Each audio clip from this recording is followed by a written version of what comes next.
Hi అండి. నమస్తే. నేను మీ సునీత. వెల్కమ్ బ్యాక్ టు అమ్మ చేతి వంట కిచెన్ అండ్ వ్లాగ్స్. ఈరోజు వీడియో వచ్చేసి అరికెలతోటి చద్దన్నం ఎలా చేసుకోవాలనేది చేసి చూపిస్తున్నానండి. వీడియో వచ్చేసి చాలా పాతది అన్నమాట. ఈ అరికెలు తినడం వల్ల హెల్త్కి చాలా అంటే చాలా మంచిది అండి. మన అరుగుదల కూడా ఇంప్రూవ్ అవుతుంది. జుట్టు రాలే సమస్యలు ఉన్నా కూడా మంచిగా తగ్గిపోతాయి అన్నమాట. బరువు తగ్గవచ్చు. అలాగే ఎన్నో హెల్త్ ప్రాబ్లమ్స్ని కూడా కంట్రోల్ చేస్తుందన్నమాట.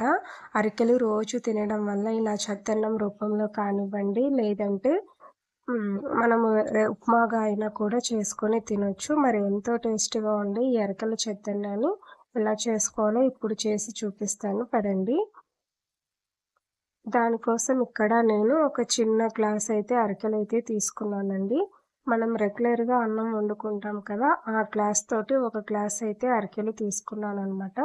అరికెలొచ్చేసి ఈ విధంగా అయితే ఉంటాయండి. నేను తీసుకున్న కప్పొచ్చేసి ఇది అండి. సో, ఈ కప్పుతోటి ఒక కప్పు అరికెలైతే తీసుకున్నాననమాట. ఇందులో డస్ట్ చాలా ఎక్కువగా ఉంటుందండి.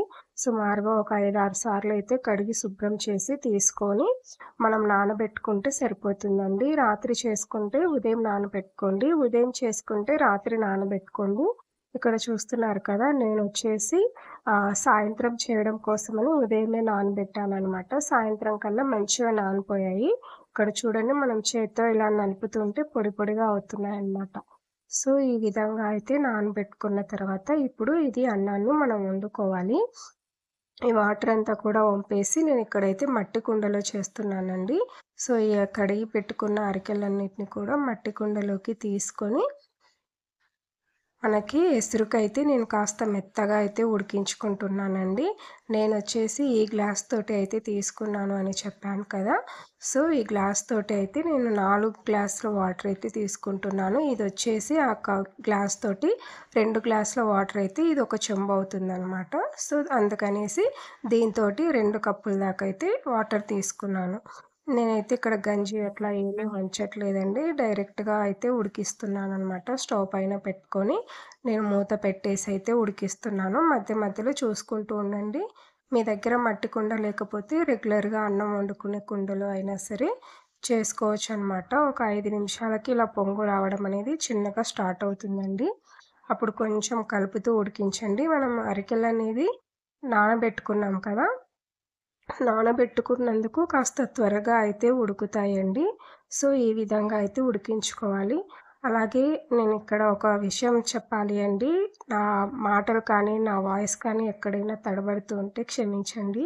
నాకు ఈ తలకి ఒక మేజర్ సర్జరీ అయితే 4 మేజర్ సర్జరీస్ అయితే జరిగాయి. దాని తర్వాత ఫస్ట్ వీడియోని ఎడిటింగ్ చేసి వాయిస్ ఓవర్ ఇస్తున్నాను.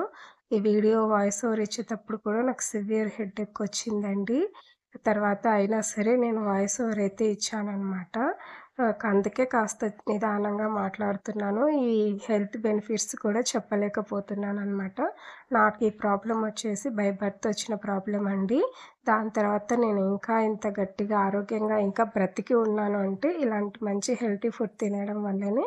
ఇంకా నేను ఇన్ని సర్జరీస్ అవుతూ ఉన్నా కూడా నేను ఇంకా తట్టుకొని నిలబడగలుగుతున్నాను. సో, మాటలు ఎక్కడైనా తడబడుతుంటే దయచేసి అర్థం చేసుకొని క్షమించండి. మనం ఈ అన్నాన్ని ఇలాగే కలుపుతూ ఒక 5-6 మినిట్స్ ఉడికించుకున్నామంటే అన్నం అనేది చక్కగా ఉడికిపోతుందండి. మల్లె పువ్వులాగా మంచిగా విచ్చుకుంటుందనమాట ప్రతి గింజ కూడా. ఆ విధంగా అయితే ఉడికించుకోవాలి. ఒక గ్లాస్‌కి 4-5 గ్లాసుల వాటర్ అయితే చాలా చక్కగా మెత్తగా ఉడుకుతుందండి. ఇలా ఉడుకుతున్నప్పుడు ఇదే గరిటెతో కానీ లేదంటే మనం ఇంట్లో పప్పు రుబ్బుకుంటాం కదా! పప్పు గుత్తి ఉంటుంది. దాంతో అయినా సరే ఇలా కొంచెం స్మాష్ చేశామంటే ఇంకొంచెం మెత్తబడుతుందనమాట. ఎవరైనా చిన్న పిల్లలు, ముసలి వాళ్ళు ఉంటే వాళ్ళకి మింగడానికి చాలా వీలుగా చాలా బావుంటుంది. సో, అలా చేసుకున్న తర్వాత స్టవ్ ఆఫ్ చేసుకోండి ఆ కన్సిస్టెన్సీలో. ఇది చల్లారిన తర్వాత చూడండి కాస్త ఇలా గట్టి పడుతుందనమాట. పొడి పొడిగా అయితే ఉండదండి. ఇలా మెత్తగా అయితే ఉంటుంది. ఇలా అయిన తర్వాత కాస్త కలుపుకోండి. మరీ చల్లగా అవ్వాల్సిన అవసరం లేదండి. పాలనేది చల్లవి తీసుకుంటే అన్నం వేడిగా తీసుకోండి. అన్నం వేడిగా ఉంటే పాలనేది చల్లగా ఉన్నా పర్వాలేదు. ఇలా కాచి చల్లార్చిన పాలైతే తీసుకుంటున్నానండి ఇక్కడ నేనొచ్చేసి. నాకు అన్నం అనేది కాస్త వేడిగానే ఉంది. పాలు కూడా కాస్త గోరువెచ్చగా ఉన్నాయి సరిపోతుంది. తర్వాత ఇలా పాలు వేసిన తర్వాత ఇదంతా కూడా బాగా కలిసేలాగా కలుపుకోండి. నాకొచ్చేసి కుండకి నిండుగా అయిపోయిందండి.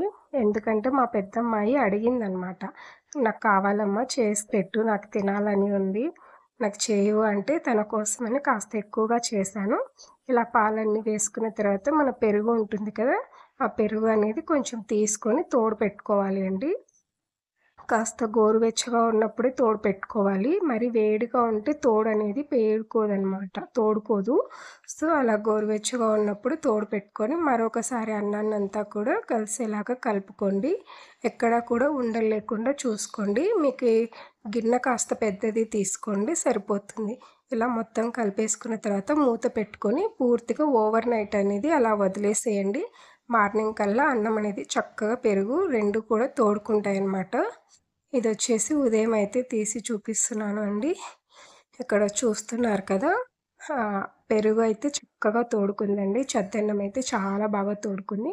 మనకి ఎంత అన్నం అయితే కావాలో అంత అన్నంని తీసుకొని కాస్త పచ్చిమిర్చి, ఉల్లిపాయ, కొత్తిమీర, జీలకర్ర ఇవన్నీ వేసి కాస్త మజ్జిగలాగా పల్చగా కలుపుకొని పొద్దున్నే తిన్నామంటే కడుపుకి చాలా చలవ చేస్తుంది అండి. సీజన్‌తో సంబంధం అనేది అనవసరం అండి. ఏ సీజన్‌లో అయినా సరే చక్కగా తినేయొచ్చు. చాలా మంచిది ఆరోగ్యానికి. నేనైతే ఎక్కువగా పిల్లలకి ఇదే చేసి పెడుతూ ఉంటాననమాట. మిల్లెట్స్ తోటి అయితే ఎక్కువగా ఇదే పెడుతూ ఉంటాను. పిల్లలు కూడా చాలా ఇష్టంగా తింటారు. మీరు కూడా ఈసారి మీ ఇంట్లో ట్రై చేయండి. ట్రై చేశాక మీకెలా కుదిరిందనేది మీ ఫీడ్‌బ్యాక్‌ని నాతో కామెంట్ సెక్షన్‌లో షేర్ చేసుకోవడం అస్సలు మర్చిపోకండి. అలాగే వీడియో నచ్చితే ప్లీజ్ లైక్ చేయండి. మన ఛానల్‌ని సబ్స్క్రైబ్ చేసుకోండి. ఇలాంటి మరెన్నో tasty and simple, quick, healthy recipes కోసం మన ఛానల్‌ని సబ్స్క్రైబ్ చేసుకోవడం అస్సలు మర్చిపోకండి. Thanks for watching.